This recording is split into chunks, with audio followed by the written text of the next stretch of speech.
안녕하세요. 저는 수자국악원에서 건대국어 1학년 내신을 담당하고 있는 김가온 강사라고 합니다. 반갑습니다.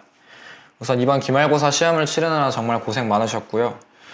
이 영상은 기말고사 총평 및 2학기 대비 전략에 대해서 말씀드리고자 찍는 영상이니 좀 많은 도움을 받으셨으면 좋겠습니다. 순서는 이렇게 구성되겠습니다. 기말고사 총평에 대해서 간략하게 말씀을 드리고, 두 번째로 문항들에 대한 세부적 특징을 간단하게 확인해 본 다음에 마지막으로 2학기 시험 대비 전략에 대해서 알아보도록 하겠습니다. 첫 번째로 기말고사 출제 경향입니다. 이번 기말고사는 중간고사에 이어서도 조금 충격적인 시험이었던 것 같습니다.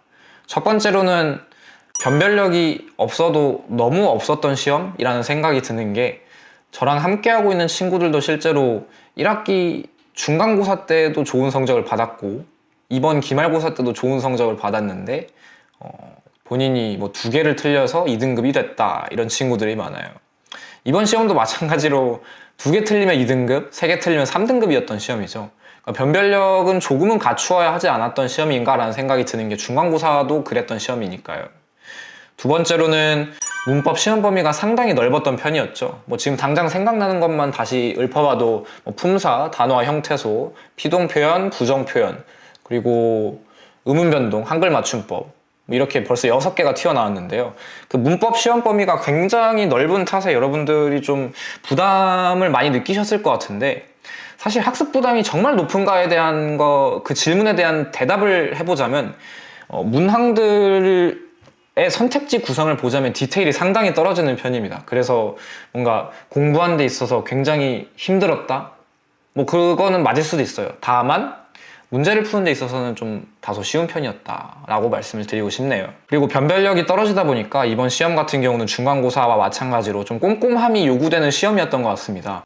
앞서 말씀드렸다시피 2개 틀리면 2등급이라는 게 좀 믿기지 않을 정도인데, 사실 성적이 등급으로 직결된, 사실 본인이 받은 성적이 진짜 실력이 아닐 수도 있잖아요. 그래서 반드시 좀 다음 시험부터는 좀 꼼꼼함을 탑재하고 시험을 보시는 게 맞을 것 같다는 생각이 드네요. 이거는, 그리고 마지막으로 말씀드리고 싶은 건 교과서와 학습지에 충실해야 했다. 왜냐하면 출제된 문항들 보면은 대부분이 학교 선생님들께서 강조하셨던 부분, 그리고 학습지에 들어가 있던 부분들이 대부분이기 때문에 꼭 2학기부터라도 혹시나 학습지나 교과서를 좀 충실히 보지 않은 학생은 꼭 반드시 봐주셨으면 좋겠습니다. 간략한 출제 경향은 이 정도가 되겠고요. 좀 세부적 특징에 대해서 이어서 말씀을 드리도록 하겠습니다. 모의고사 독서 시험 범위 같은 경우는 예상된 그 3개 지문 중에서 2개 지문이 출제되었는데, 저희가 가장 어려워하는 지문이 과학 지문이죠. 다행히도 그 과학 지문이 출제되지 않았습니다. 인문 지문, 사회 지문만 출제되었고, 역시나 중간고사와 마찬가지로 선지만 약간 수정하는 방식으로 적극적으로 기존의 문제 유형을 활용했습니다. 두 번째로는 교과서 문학 범위입니다. 좀 중요도가 떨어지는 부분이다 보니까 쉽게 내면서도 그렇게 좀 비중 있게 다룰 수 없었던 부분이기도 한 게, 극갈래와 교술갈래가 출제되었습니다. 이건 제가 수업 시간에 상당히 많이 강조했던 것이기도 한 게, 갈래상 특징 문제와 내용일치 문제만 나올 거니까 그것만 쳐다봐라. 실제로 그 문제만 딱 출제되었죠. 극갈래든 교술갈래든 갈래상 특징을 물어보고 그 질문에 대한 내용일치 문제, 그렇게 출제되기만 했습니다. 매우 쉬웠던 편이었습니다. 마지막입니다. 문법 범위 같은 경우는 범위가 많았던 것이 원인이 된 것 같은데, 일단 두루두루 포괄적으로 내는 문항들이 상당히 많았습니다. 예를 들어서 한 문제 안에 선택지 구성을 보면은 그 품사의 전 부분을 다 다루기 위한 선택지들이 들어가 있다던가, 혹은 품사 말고도 형태소와 같이 연계해서 좀 문항을 출제한다던가, 그런 문항들이 있었는데, 어쨌거나 고난도 문항을 좀 말씀드리자면 7번 문항하고 17번 문항이 될 것 같습니다. 7번 문항 같은 경우는 피동표현에 대해서 모의고사 시험 범위를 바탕으로 선지만 적극 활용한 방식인데, 아마 이게 중세국어가 들어갔다 보니까 학생들이 그냥 좀 거부감을 느끼고 포기하는 친구들이 많았을 것 같아요. 근데 그럼에도 불구하고 좀 선택지만 바꿨기 때문에 잘 쳐다본 학생은 좀 접근을 잘했을 것이다 라고 말씀을 드리고 싶고요. 그리고 17번 같은 경우는 단어 형성 방법에 대해서 판단하게끔 하는 문항이었는데, 그게 통사적 합성어 이전에 합성어가 무엇인지 알아야 하고, 그러면은 결국은 단어가 무엇인지 알아야 하고, 그렇게 개념에 꼬리를 물면서 들어가야 했었기 때문에 좀 어려웠던 문제가 아닐까라는 생각이 듭니다. 이렇게 세부적 특징에 대해서 좀 알아보았고요. 사실 정말 중요한 거는 여러분들이 2학기를 어떻게 공부할 것인가에 대한 내용일 것 같아요. 부디 말씀을 드리지만 지금부터라도 좀 집중을 하고 들어주셨으면 좋겠습니다. 이것도 3가지입니다. 첫 번째로, 이런 고민이 많으실 거예요. 계속 이러한 문제 스타일일까? 네. 웬만하면 이러한 문제 스타일이니까 너무 자만하지 마시고, 내가 1학기 때 나는 1등급이었다 라고 해도 자만하지 마시고, 내 1학기 때 나는 성적이 막 2-3개 틀려서 3등급이었다 이래도 너무 우울해하지 마세요.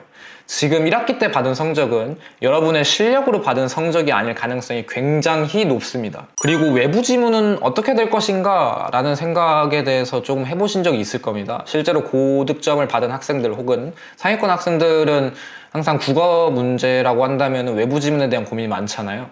근데 다행스럽게도 1학년 때는 그렇게 많이 나오는 편은 아닙니다. 그렇지만 이번 1학기 때 학교 선생님들께서 좀 느끼신 바가 있을 거예요. 이대로 출제하다가는 변별력이 없기 때문에 등급을 가리기가 좀 힘들 수도 있겠다. 그래서 난이도 변화를 대비해야 되기 때문에 여러분들은 좀 방학 때부터 꾸준히 외부 지문에 대한 대비를 좀 하셨으면 좋겠어요. 사실 난이도는 경향성이라는 게 일정하지 않기 때문에 언제든지 바뀔 수가 있잖아요. 실제로 건대부고 같은 경우는 2학년 학생들이 한 2-3년 전에 한번 크게 된통 당한 적이 있었고요. 그래서 꼭 대비를 좀 하셨으면 좋겠습니다. 그리고 마지막으로 앞서 말씀드렸지만 본인의 성적이 곧 실력으로 직결되는 건 아닙니다. 건대부고 1학년 시험 같은 경우는 나의 성적이 나의 실력이다라고 생각을 하면은 정말 크나큰 오산입니다. 실제로 100점을 받아도 모의고사를 풀면은 뭐 3등급도 안 되는 친구들도 있을 거고요. 혹은 내가 실수를 해서 이번에 3등급을 받았는데 난 모의고사 풀면은 1등급 잘 받는다라는 학생들도 있을 겁니다. 그래서 나의 성적이 나의 실력으로 직결된다라는 생각은 절대 하지 마시고요. 그 상대적 실력보다는, 점수대로 인한 상대적 실력보다는 순수하게 진짜 국어를 잘한다를 할 수 있는 절대적 실력을 기르셔야 됩니다. 그래서 방학 때가 이번에 정말 관건이 될 시간일 거고요. 부디 남은 방학 약 3주 정도 될 텐데 남은 방학을 알차게 보내고 공부를 좀 열심히 해주셨으면 좋겠습니다. 네, 이상으로 건대부고 1학기 기말고사 총평 및 대비 전략 영상을 마치도록 하겠습니다. 감사합니다.